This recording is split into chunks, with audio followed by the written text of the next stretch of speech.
Base form. This is where every Saiyan starts. It's the natural state. No power-up, no aura, no glowing hair. Just raw Saiyan biology. But don't let the word base fool you. A Saiyan in base form is already stronger than most fighters in the universe. Their bodies are built for combat. Every time they get hurt and recover, they come back stronger. It's called Zenkai, and it's the reason Saiyans grow faster than any other race. To put it in perspective, Goku in his base form during the Cell Saga could shatter mountains without trying. That's the starting point. Every form after this is just stacking power on top of an already dangerous body. Base form is the seed. Everything that comes next is the tree. Great Ape. The Great Ape, or Ozaru, is the oldest Saiyan transformation. It triggers when a Saiyan with a tail looks at a full moon and absorbs at least 17 million Xeno waves of Blood's energy. The result is a giant ape-like beast, roughly 10 times the user's base power. At this stage, Saiyans lose control. They smash cities, ignore allies, and fight on pure instinct. Think of it like this. If base form is a trained warrior, the Great Ape is the warrior unchained. Vegeta used this against Goku on Earth, and a single mouth blast could level entire landscapes. The downside is obvious. No control, no strategy, just destruction. That's why elite Saiyans had to train for years just to keep their mind inside the beast. Powerful, but raw. Pseudo Super Saiyan. This one is rare, and most fans forget it exists. It appeared only once, when Goku briefly powered up on a strange planet during the Lord Slug movie. His hair stayed black, his muscles inflated, his eyes turned blank, and his speed dropped. It's basically a failed version of Super Saiyan. The power was there, but the control wasn't. To put it in perspective, Pseudo Super Saiyan sits just above base Kaioken levels, but lacks the speed needed to actually use that power. It's a glitch in the transformation ladder. A glimpse of what was coming, but not the real thing. Still, it counts. It's the moment Saiyan biology started reaching for something greater. Super Saiyan. This is the legendary form. The one every Dragon Ball fan remembers. Goku unlocked it on Namek after Frieza killed Krillin, and the entire fandom changed forever. Super Saiyan multiplies the user's base power by 50 times. Hair turns golden, eyes turn teal, and a glowing aura surrounds the body. It was once thought to be a myth, achieved only once every 1,000 years. Now it's almost a Saiyan starter pack. To put it in perspective, base Goku struggled against Frieza's first form. Super Saiyan Goku one-shot Frieza's final form. That's the kind of jump we're talking about. 50 times stronger in a single breath. This is the form that defined the entire franchise. Super Saiyan second grade.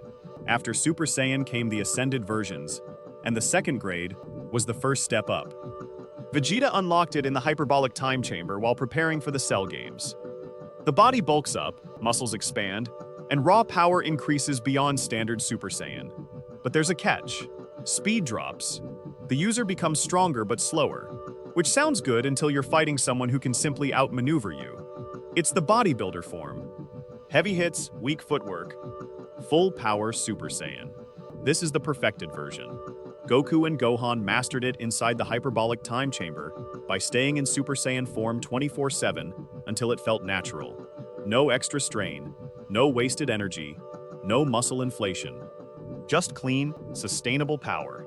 To put it in perspective, this is the form Goku used to fight Cell calmly, even casually. It's not stronger than the bulkier versions on paper, but it's far more efficient. This is also where the franchise locked in a key idea. Real strength isn't about the biggest number, it's about how long you can hold it. Super Saiyan 2, the next jump. Gohan unlocked it during the Cell games after watching Android 16 die. The hair gets spikier, lightning crackles around the body, and power doubles compared to standard Super Saiyan.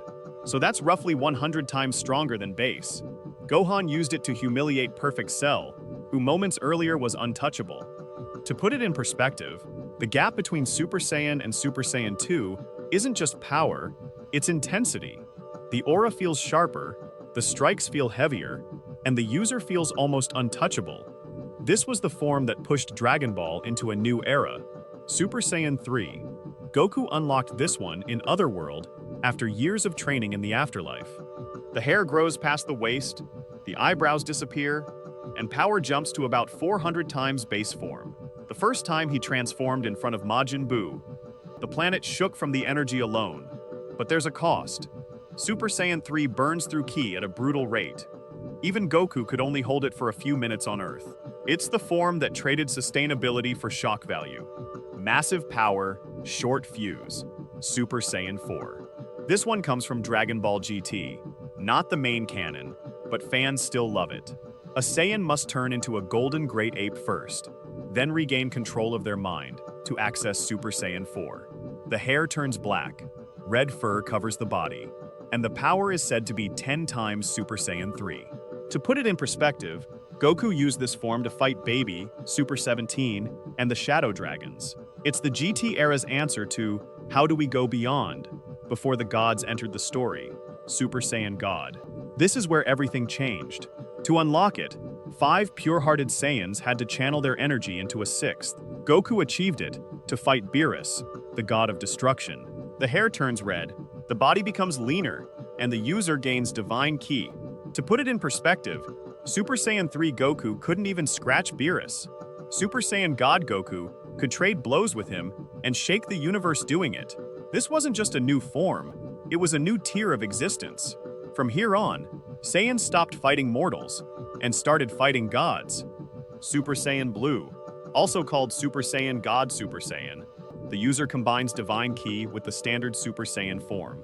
The hair turns blue, the aura turns blue, and the power skyrockets, far beyond Super Saiyan God. Goku and Vegeta both reached this form during Dragon Ball Super.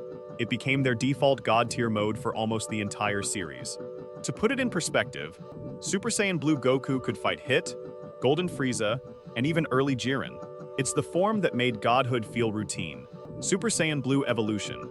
Vegeta's personal evolution, achieved during the Tournament of Power, when he refused to lose against Jiren. The hair stays blue, but the aura sharpens, and the power rises significantly above standard blue. It's Vegeta's answer to Goku's Ultra Instinct, a reminder that Saiyan pride still pushes new transformations into existence. Ultra Instinct Sign. This is where Saiyans stop using power and start using awareness. Ultra Instinct is a technique even the gods struggle to master. The body moves on its own, dodging and countering without thought. Goku unlocked the Sign version during the Tournament of Power. The hair turns silver-gray briefly, the eyes sharpen, and the user reacts faster than the brain can process. To put it in perspective, Jiren had to start trying for the first time the moment Goku touched this form. Mastered Ultra Instinct, the complete version. The hair turns full silver, the eyes turn gray, and the user enters a state of perfect combat reflex. Every dodge, every counter, every strike happens automatically. Goku reached it at the climax of the Tournament of Power and used it to push Jiren past his limits. To put it in perspective, this is a form the angels themselves use. Goku, a mortal, walked into their territory. That's the ceiling of Saiyan growth right now. And that's every major Saiyan transformation, from weakest to strongest, from a simple base form to a state even gods train for. The Saiyan race didn't just evolve, they kept rewriting what evolution means. If you want to see every Dragon Ball villain ranked by power next, check out my other video.